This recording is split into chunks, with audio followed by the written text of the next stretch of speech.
understanding of our place in the universe and the true nature of our beings is forced upon us. For unless we grow, unless we reach that portion of our consciousness that reaches beyond the simple limitations of the human animal, we must either revert to our primitive surroundings through destroying our technological world, or indeed end our history as a species by making our world uninhabitable. I am a psychologist, and I know that there are depths of the mind that have remained untapped for most of us in our normal business of going about our affairs. I wanted to reach that portion of the mind of many people and find out what insights might lie there, unrecognized and unreported. And so she began her exploration. She chose hypnosis as her method as, quote, a way to move into the subconscious mind, into areas of consciousness normally blocked from our awareness, unquote. Her induction technique was the simple one of gradual relaxation. Relaxation is the attempt, and it is a successful attempt, to alter one's responses and one's level of awareness. We use the technique of the violet flame to alter consciousness. We can feel darkness moving to light. We can feel ourselves moving from sickness to health, from depression to joy. It's a means of altering consciousness that is done by free will, where you are subject to your mighty I am presence in Christ self and not to the mind of another. Helen Wambach would have her subjects lying comfortably on a carpeted floor with pillows and blankets as required for personal comfort. Her instruction would begin with, quote, your eyes are closed and it feels good to close your eyes. The muscles of your face relax. The relaxation moves now from your facial muscles to your jaw muscles, and as your jaw muscles relax, your tongue falls to the base of your mouth, and so on through the entire body. Interestingly, Dr. Wambach discovered the phenomenon that when people's jaw muscles relax, the voice box relaxes, and as the speech centers relax, people appear to switch from the brain's speech centers, the temporal lobe on the left side of the brain, into the right brain, where dreams, artistic endeavors, and scientific insight often seem to originate. As she progressed with a deep relaxation, Dr. Wambach sent comforting thoughts to her subjects mentally, thoughts of well-being. Once they were in a state of deep relaxation, she would suggest that although the body was deeply relaxed, the mind would be unusually alert and the person would have easy access to his memories. Now, as constructive as these sessions might appear, especially from their results, we have the absolute and final and stern warning of the great divine director, not to subject oneself to hypnosis, not to give a hypnotic session, and not to engage in auto-hypnosis. When you meditate, when you go within the heart, when you follow the directions of meditation, everything that you receive becomes your personal attainment. It's an attainment that you attain to. When you do this under someone else, you are always subject to the entire contents of their consciousness. That is the problem with hypnosis. That when you place yourself in this completely passive mode, you become the recipient not only of the words of the hypnotist, but of the entire contents of the mind. Well, it's interesting, but you know we are all subject to a lot of hypnotism, especially through television. When you turn on television, you may have noticed that you might be watching a completely constructive program. There's not a thing wrong with it. And yet by the time it's over, the children in the household are in a state of chaos and discord, and things are feeling very uncomfortable. There are energies flying around the room, and everyone is kind of left feeling a little bit drained. This can happen even on the evening news, just through the advertising, which might be innocuous. The point is that a lot comes through the TV set that we don't see, we don't hear, we don't feel. It is subliminal. It may be planned or unplanned, but radio and television waves in themselves can transmit all kinds of things. So, if you're going to watch television, you have to put up a screen and see to it that your conscious mind, your Christ consciousness, is in command, and that you have a shield of light that is screening out all the harmful effects that come through the TV set, so that you can derive from it whatever information it is that you're desirous of having. That's an example of the total contents of whatever is coming forth, whether it's the subconscious mind of the actors, or the people performing, or everything that's behind them that is so unseen and sometimes so unknowable. Your individual path of attainment is more important to you than curiosity. Curiosity about past lives, curiosity about states of consciousness that your Christ mind has not led you to yet. When we're with the Ascended Masters, we follow the violet flame, and we know it is sufficient to us. I would like to enter here my personal testimony that when I came to be trained as a messenger and I was received as a Chela of the Ascended Masters, step by step the Brotherhood revealed to me past incarnations. Some I had already remembered, some I had not. But I was taken very slowly as I was giving my decrees and cleaning up my life stream. Sometimes it's necessary for you to know, sometimes it's not. But when we seek these life readings, we have the problem of opening the entire Pandora's box of our human karma at once, and then having to deal with it, and it becomes a nightmare. So that is not the path of the Ascended Masters. However, we must recognize that for these people in this particular situation, they put themselves into this hypnosis by free will. They knew it was going to happen, and for them, it was beneficial within the context of their circumstance. Ultimately, it could lead them to the path of the Ascended Masters, where they would no longer need to probe in this manner. Strictly from the point of the results, then, we examine this. She had her subjects go back in memory and find a snapshot of themselves between the ages of 13 and 18 and focus in upon it in detail. She said to them, "Now look closely at what you are wearing in that picture. You will go back in time now. You are now wearing that outfit of clothes. Do you like that outfit? How does it feel on your body? What shoes do you wear? What shoes do you wear with that outfit?" The procedure was repeated with a picture taken between the ages of 6 and 12, and then back to one taken between the ages of 1 and 5.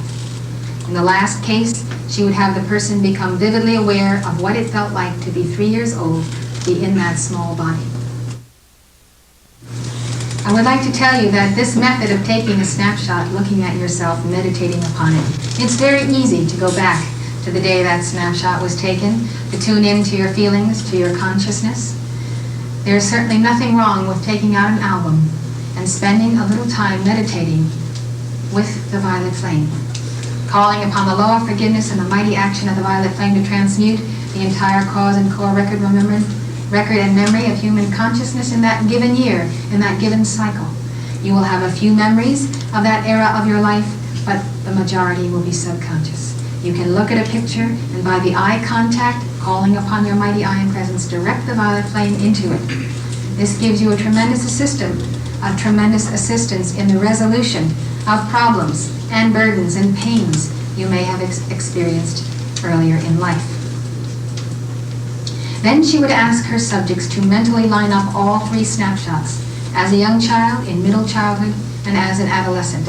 And she would ask, what is it that has stayed the same? Your body changed, your clothes changed, the background of the pictures changed. What is it that remains you? Are all these stages of childhood still somewhere in your mind? She was assisting her subjects to discover the essential feeling of being me, which is very important. The essential feeling of being me shows you that from the cradle to the age of 80 or 90 or 100, it's still the same me. You may look in the mirror, you may look a little bit different, but you know you never feel different. You feel like you expand your awareness, you've learned a lot of things, you've had a lot of experiences. But if you could really regress in time and space, you would find that you had full God awareness at birth, before birth, and in the cradle. I have told our parents and teachers for many years that the children who are born, who seem helpless and unaware, have full adult awareness and full Christ consciousness in that cradle from the hour of birth and before. And I've had many communications myself with the children whom I've had and other people's children before they've come into embodiment, carried on full conscious conversations with them through God that shows us that life is a continuous stream of consciousness.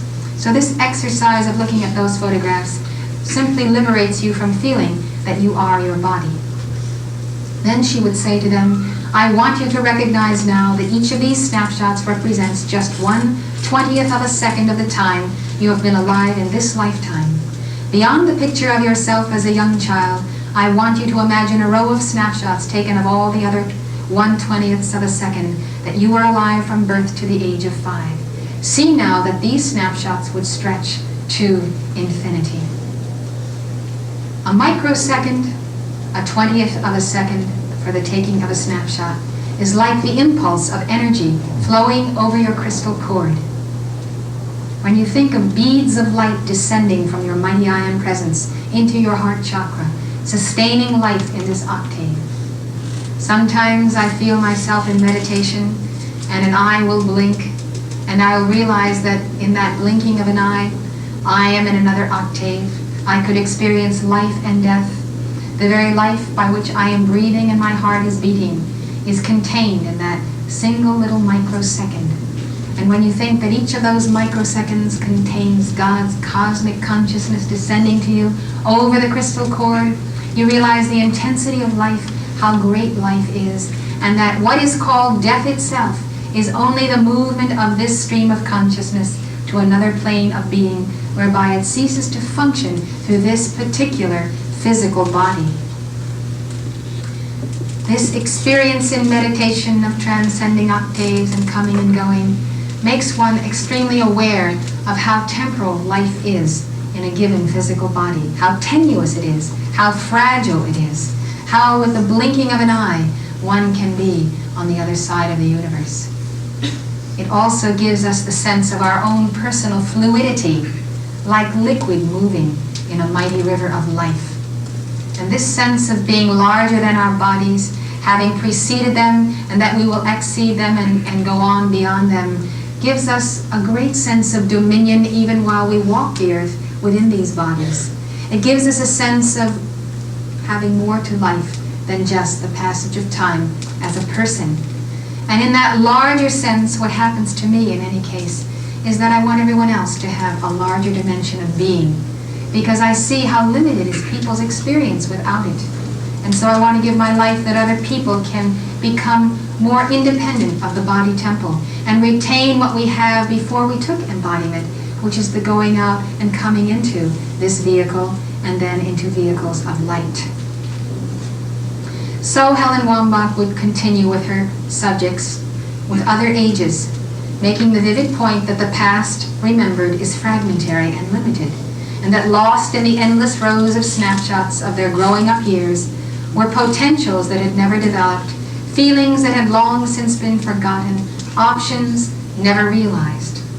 Well, when we think of many lifetimes and many snapshots and many 20ths of a second, and we realize all of the hopes and dreams and loves we've held in our hearts, and how many of them have been unfulfilled, and now we have the great flow of light from our mighty ion presence and tremendous opportunity in the violet flame, how much of all the unfulfilled dreams of all our embodiments we can fulfill in this hour because of the gift of cosmic consciousness that comes to us through Saint Germain and Portia.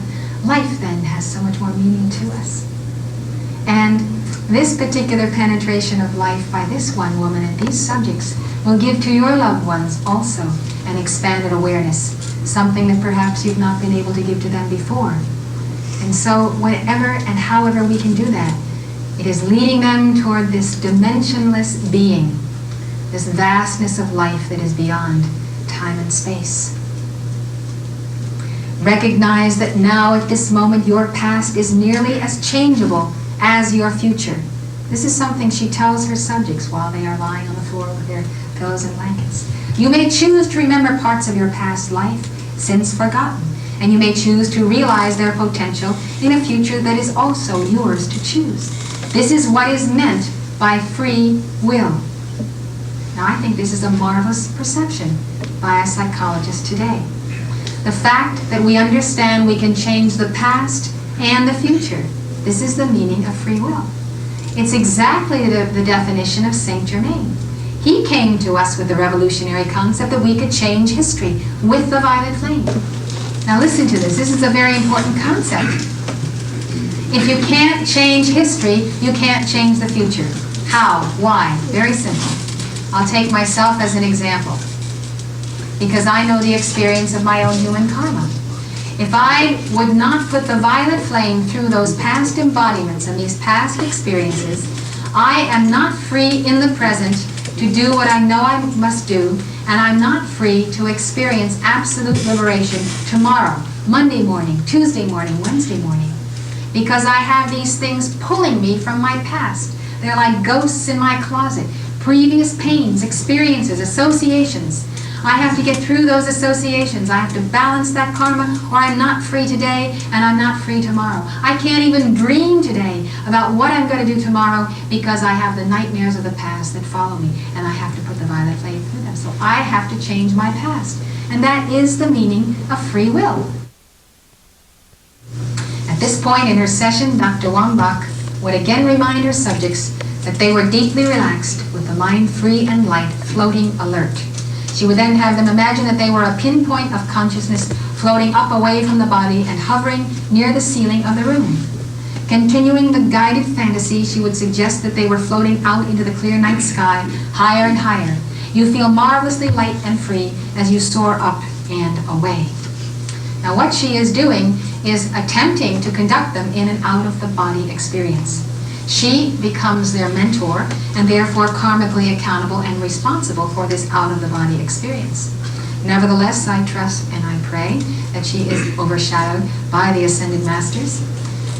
In our going out of the body and following the teachings given to us by Ito in the 7th lesson of the Keepers of the Flame, we know that we are overshadowed by the Guardian Angel, the Mighty I Am Presence, the Christ Self, and the Ascended Masters who are waiting for us at the Royal Teton Retreat. So it is not nearly so nebulous or dubious in the sense that we know where we are going, we know we are guided in the etheric octave, we know we are wearing our etheric body, and we are not apt to get caught in the astral plane. So that is why we need the guardianship of the hierarchy of light. But it's interesting that she stumbled on and created her own technique out of her own soul memory of trying to get souls to be body free, to be light, so they could have the experiences that she wants them to have.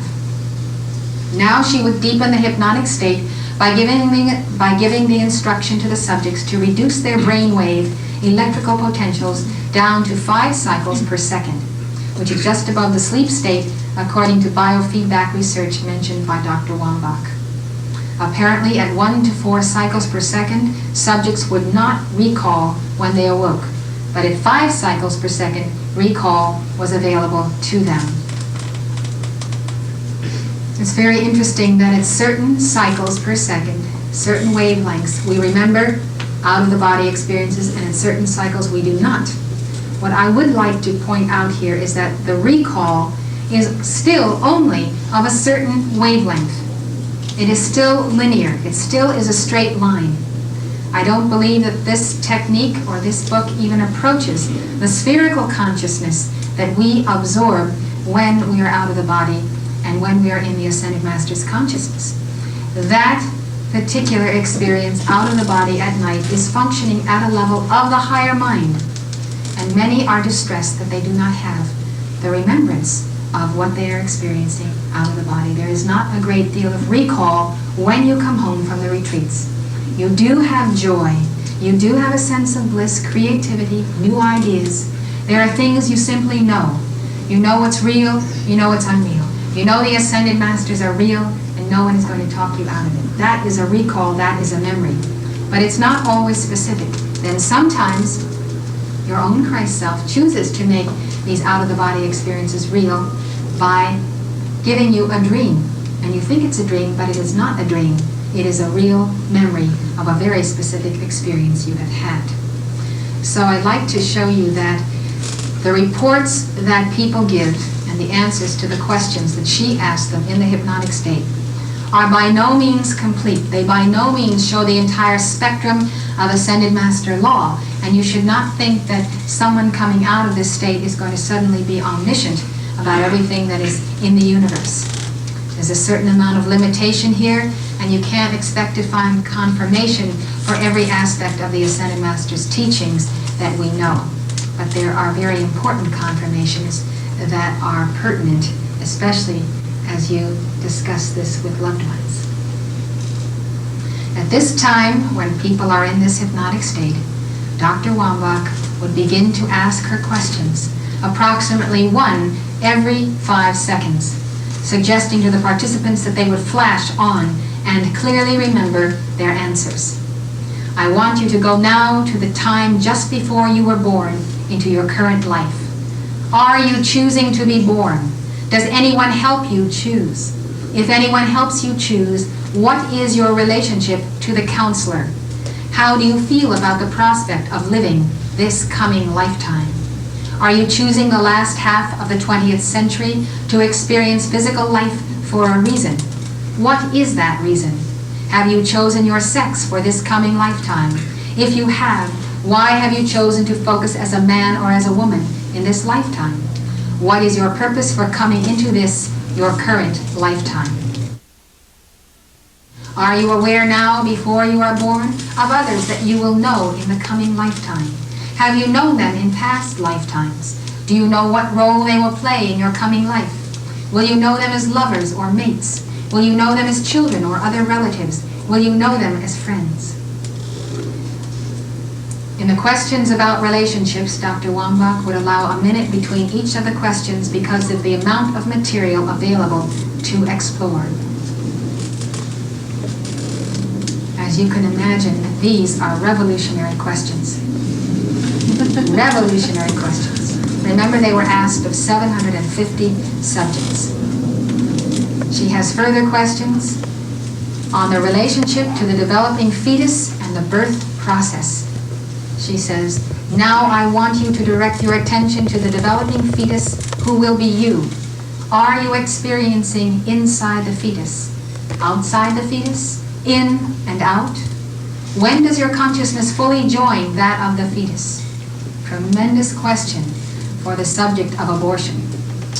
Are you aware of the attitudes and feelings of your mother just prior to your birth? Now you are moving down the birth canal. You will have no pain, but you will be aware of sensations. Now you are moving down the birth canal. What are you experiencing now? Now you have emerged from the birth canal. You've been born. What are you experiencing now? Are you aware of the attitudes and feelings of others in the delivery room after your birth?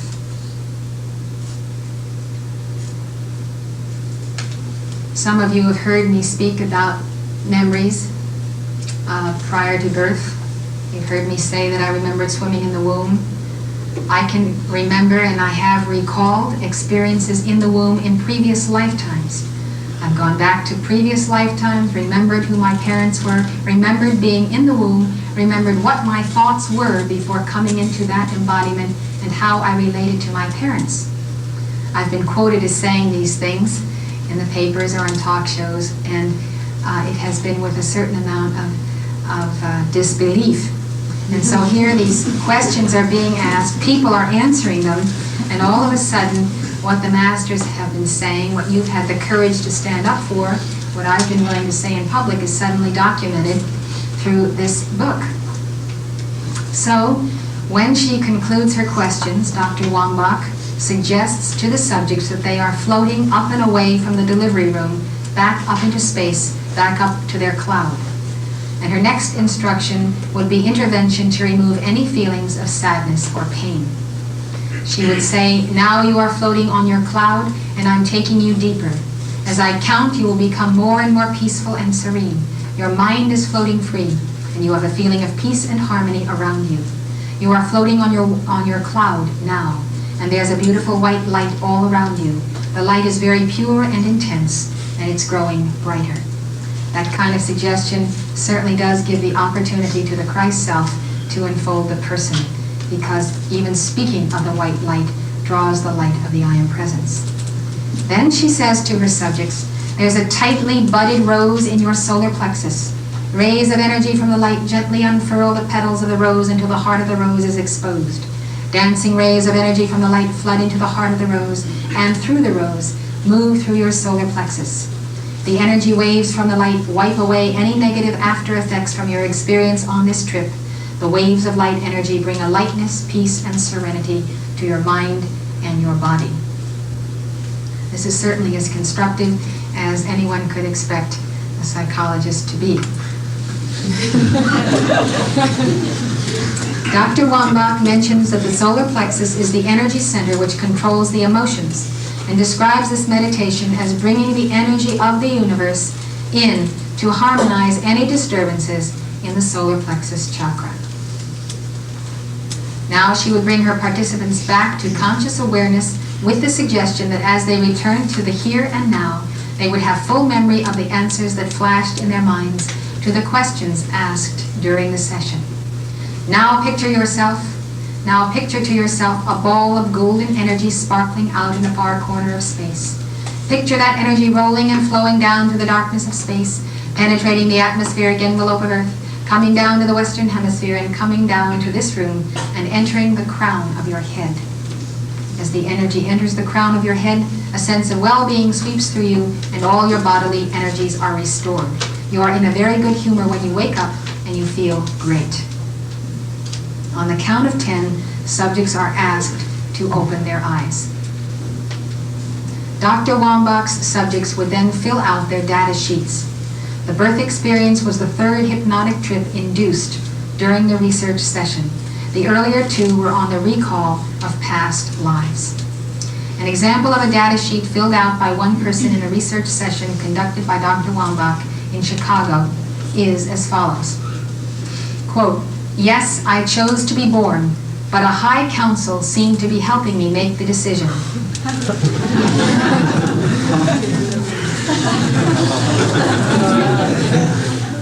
I was excited at the prospect of living in this lifetime and felt that my purpose was to help others. When you asked about the 20th century, it flashed in my mind that this was the era of outer space, and that was why it was important for me, but I don't know why that should have come to my mind. I did choose my sex because the male is dominant, and apparently I needed that in this lifetime. I did not know my mother from a past life, but my father was in a lifetime in Egypt with me. I also seemed to know some friends who were people I commended at some past time period. I attached to the fetus only after it was fully formed, just before birth. I did feel warmth from my mother's body and her fear of the birth while I was in the womb. The birth canal experience was one of no pain, but a sliding feeling with a light at the end of the tunnel. My impression after birth was that my skin was blue and I was very, very cold. The doctor was laughing. I'd like to point out to you that in this recall, the memory is the attachment to the fetus only after it was fully formed, just before birth. That is the memory of that wavelength of consciousness. There is the soul consciousness. There is the Christ consciousness. There's the higher etheric body, all integrating. You'll hear this said a number of times by these people, and it's hard to understand. You'll hear them say that they selected bodies after the fetus was formed. They selected them to enter them. Well, you know this is not possible. There's a council, there's a meeting, there are parents that come together and agree to sponsor a child, and the genes and chromosomes and all things coming together through the parents have to do mathematically in minute detail with the karma of the incoming life stream. And of course, you are you and all of your features, your auric emanations, your body, your size, even the type of fingernails, the type of hands, the lines on your hands, all have to do with your karma. So evidently and obviously, prior to conception, there is the assignment of souls to particular parents and to the cooperation of the Father, the Mother, the incoming child, and the Holy Spirit to the formation of that body.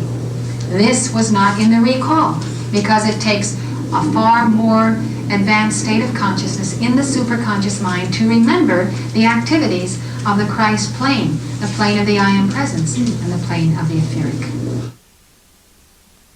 A contrasting account is given by a person who resisted the process of living another lifetime. Quote, "I didn't choose to be born, and I thought when you asked that question, oh no, not again. I'm so comfortable here, wherever here might be. I did have help in choosing. 2 counselors showed me how my mother would want me, and my mother-to-be wanted me so much. She would guard and love me so it would be all okay. I felt they were reassuring me. My feeling about the prospect of being born was I felt I had served well in my last life and I wanted a rest, and felt it was too soon to return because it would be rather traumatic.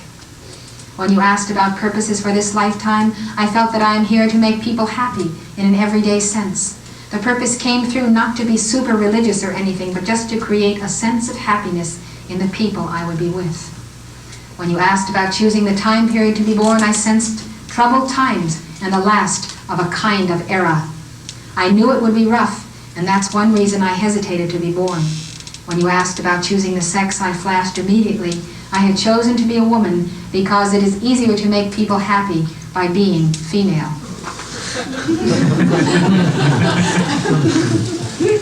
I did know my mother from a past life, but my father seemed very vague.